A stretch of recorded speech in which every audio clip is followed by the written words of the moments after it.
Hey residents of Meepletown, today we are looking at Dragonrealm, and we're going to be looking at different locations, trying to sneak into them or search them or just straight up storm these locations to try to be the player with the most treasure at the end of the game. And if we are the winner. So let's get to the table and check out Dragonrealm.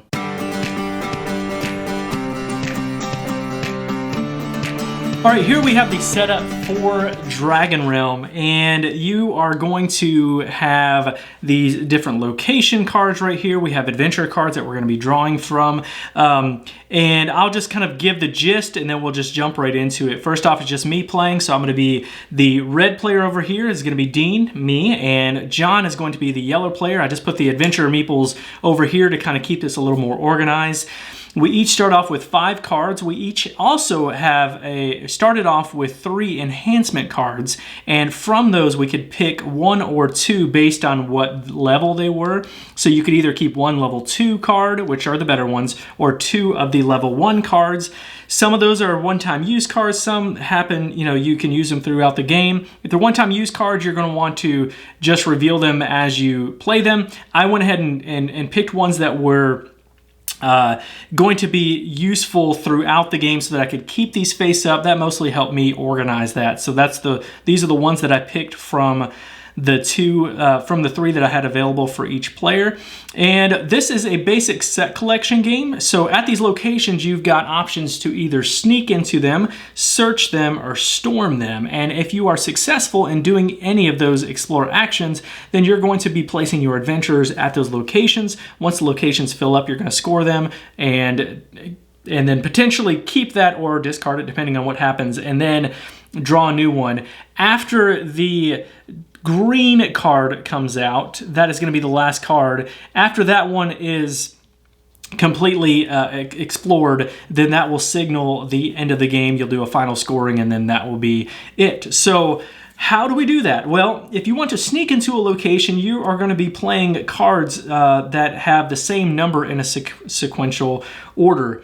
And so when you do that, you're going to be able to roll the amount of dice that you have played for cards. So if I play a 1, 2, 3, 4, that's 4 cards. I would take 4 dice, roll those, and if the number is equal to or higher than the sneak action on the card, then I'll be able to place a meeple. Now in this case of the Den of Wolves, you see there's that yellow ring around the sneak location. That means if I sneak successfully, excuse me, if I sneak successfully, I'll be able to place 2 adventurers out at this location instead of just 1. So obviously you want to do that if you can, but when you do that, typically the number is pretty high. The Bear Basin, it's actually not that high. It's a 6 that you need, but it's higher than the other ones. So that is the sneak. The search action is to play the same number. So if I play like 3 4s, then I'll be able to roll 3 dice to search that location. If I want to storm the location, which is the last action, you're going to play cards of the same color. They can be any number, but they all have to be the same color. And that is pretty much it. One more card that's out here. Let me explain this one real fast. This is the Adventurers Academy. So if I fail an exploration action, I will take one of my adventurers, put him here, and then later on in the game, I can remove that adventurer to add +1 to a roll. And so my hand, I've actually got a pretty decent hand, especially to be able to sneak, which sneaking into the Den of Wolves is what I want to do. So I think that's the direction I'm going to go. On your turn, you can either rest, which is drawing 2 cards up here, or you can take the explore action that I just explained. So I actually have a 1, 4, 5, 5, 3. So I really needed 2. And so I'll take this 2 right here, put this into my hand. That will give me a lot of good options for being able to sneak into a location. And I do have 2 5s. I think I will just go ahead and take this 5, so that I'll have options to be able to search as the game goes on. And this is going to fill up as we are drawing cards out of there. Now, I did this wrong. Sorry, I had a card in there that I should not have had. It's a rock slide card. I'll explain that in a little bit, but I didn't actually look at John's cards yet. Okay, so John has a 1, 2, 6, 6, and a 9, kind of all different colors. And so I could use that yellow 1 and match up with this one or with the different colors. That would be very helpful. And let's see, the other ones aren't super helpful, so I think I'm just going to draw from the top here. Gives me a 4. John's just going to be collecting a lot of cards. Now, you do have a hand limit of 9 cards, so that's something to keep in mind as well. Back over to me, and I think I will try to sneak into the Den of Wolves, and so I'm going to need to play numbers in a row. My special ability, by the way, is Lucky Socks, so for every 1 that I roll, it actually counts as a 2, which is helpful. Just so you know, these are custom dice. There's 1 1, 2 2s, 3 3s, and 1 4 on there, instead of the standard D6 that it's customized. So I need to be able to get an 11, and 4 could do that for me. That would be quite a good roll, though, I feel like. So I think I'm just going to play it safer. Hopefully, it's still not a guarantee. You can tell there's push your luck. You know, how many cards do I actually want to spend to do this? So I think I will spend 5 cards, and you can only spend up to 6 because there's 6 dice. And I'm going to roll this location. Now, the reason why I did that is because at this location specifically, it says 4s rolled become 3s. So 4s are actually worth 1 less. So I need to get 11. So I'm going to go ahead and just change these 4s over to 3 so I don't forget that. I rolled 2 of those. 3 of those. Wow, that is no good. But I did get plenty enough to get there. That's 12, 13, 14. No problem. And because that was the yellow ring around there, I will place 2 of my adventures at this location. I'll lay them down so you can see that a little bit better. I will discard these because I was successful. If I wasn't successful, I'll take those back into my hand, and I get to draw a card from the face down pile. And now it will be over to John. John thinks, wow, I'd really like to be able to get something at that location, because if I don't, then Dean's going to get a lot of points there and some dragon stones. So John really would like to be able to sneak in there as well, but does not have the same luxury of doing so as I do. So I think what he's going to do is just going to search the location. He's going to play 3. No, I think what John's going to do, he's going to gamble a little bit more, just play 2. So he's going to have to roll a 5, but on his special ability, he gets to add 1 to all of his explorers. So he's going to roll 2, and he's actually going to have to roll a 4. And he does so. So that's 4 exactly to get at that location. Put his yellow explorer out there. And now he'll draw 1 more card. Face down card. And it is back over to me. Now, I think, wow, I'd really like to have that location, because I can't just let John go in there and tie that up. That's really going to not make me happy. So I think what I'll do, I could go for it and roll 2 dice to get a 5, but that is, that's a tough one. So I think I'm just going to draw 2. This may be good, maybe bad. So what happens is I drew this goblin card, okay? And don't let me forget, listeners, that I got to draw 2 more cards. But with the goblin card, you're going to put a goblin at a location. Now, this goblin says goblins left, telling you exactly where that's going to go. Well, this is exactly where we are, at the Den of Wolves. So the goblin is the one who decided to bust up the party for us. And so what's going to happen is I am going to take the first place in this. So that's going to give me 8 coins. That's 5, 6, 7, that's a 10, whoops. 8, and I'll place these face down so you can't see, the other players can't see what I have.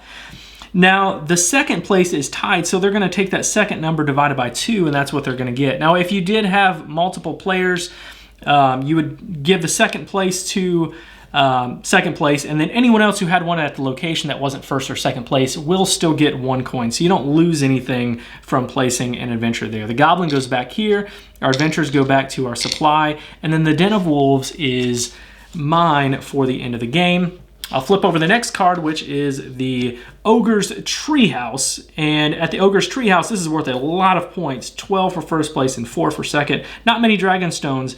But the tricky part with this one is that there's 6 different spots at the treehouse, and you cannot use any of your enhancements. So there you go. Whoops, I didn't discard those for John. And I also didn't draw, which I would do now, draw 2 cards for myself.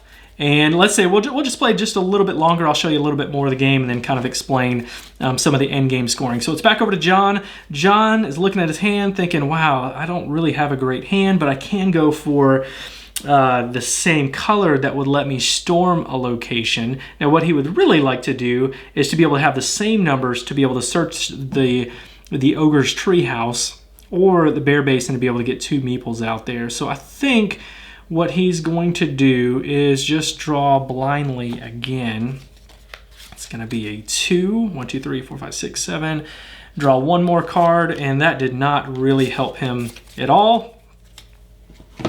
Back over to me, I do have, let's see, 3, 4, 5, 6. So I could sneak into a location. Ugh, this is a tricky one. I think that's what I'll do. I'm just going to go 3, 4, 5. I'll just roll 3. I'm going to actually try to sneak into the Sorceress's Castle. That's going to give me 3 dice. I will roll those. That is going to be a, let's see, 4, 5, 6, 7, which is exactly what I needed. Put that red one out, into the location and discard these, draw another card. And John will take 1 more action, I believe, and then we will go into our review of the game. All right, so John's going to have to do something with not a lot to do anything with. So I think what he will do is he's got 9, 10, 11, which will allow him to sneak into a location. And if potentially sneak into a location. So I think what he will do is sneak into the Sorceress's Castle, which is what I just did. He's going to roll 3.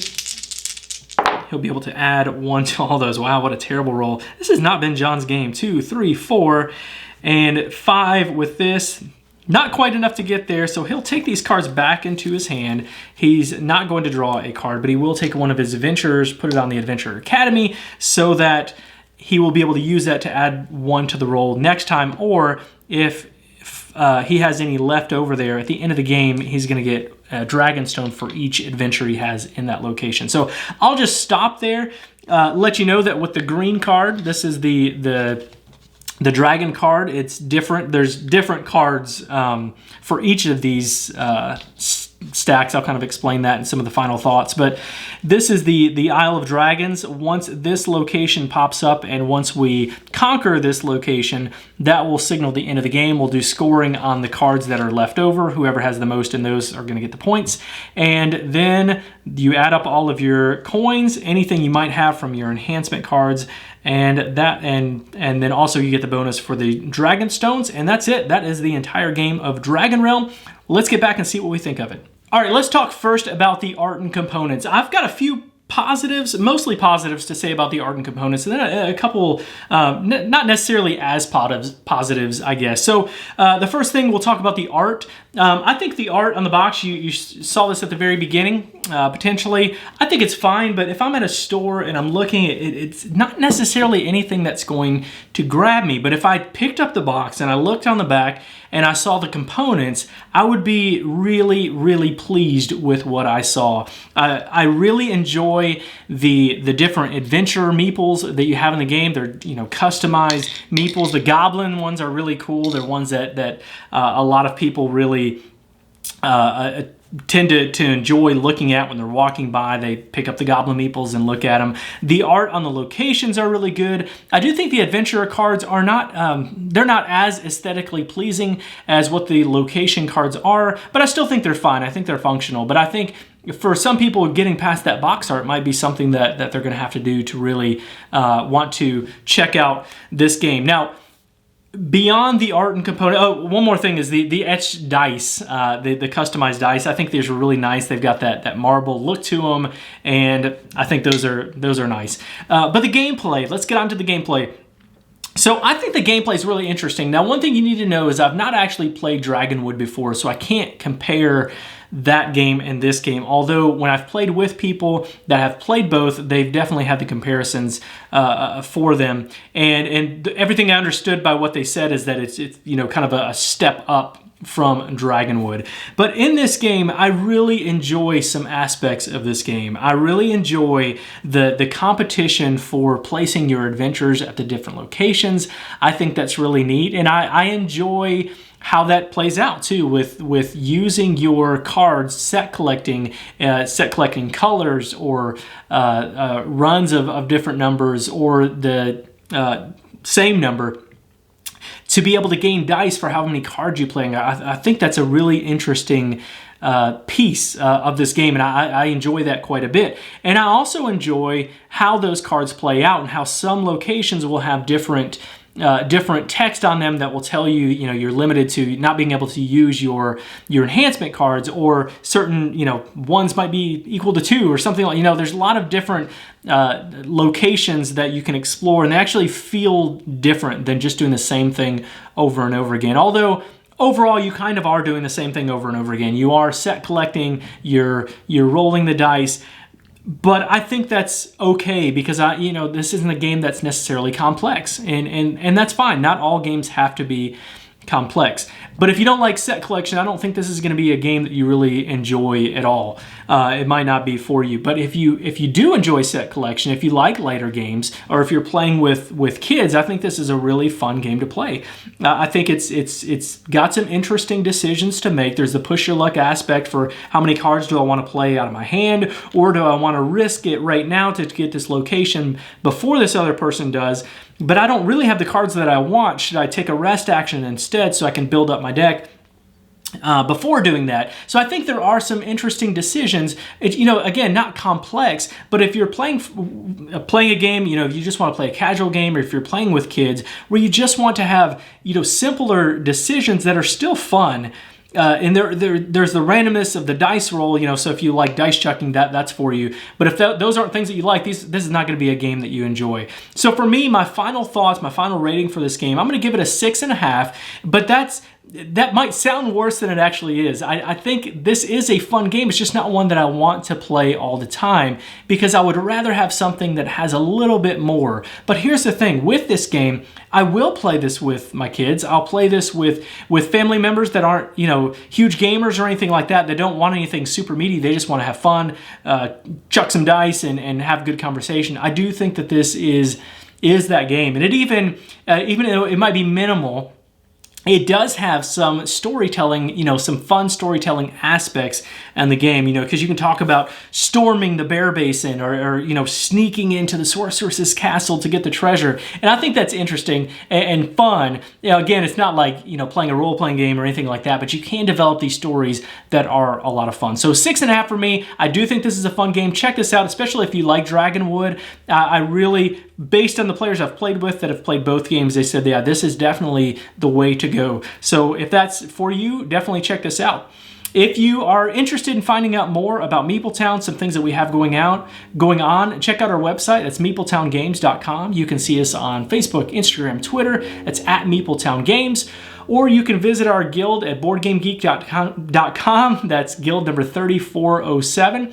And until next time, thanks for coming down to Meepletown. Thanks for joining us, and be sure to follow us on Twitter at Meepletown Games, and connect with us on the Meepletown Guild, guild number 3407, at boardgamegeek.com, and also subscribe to our podcast and YouTube channel.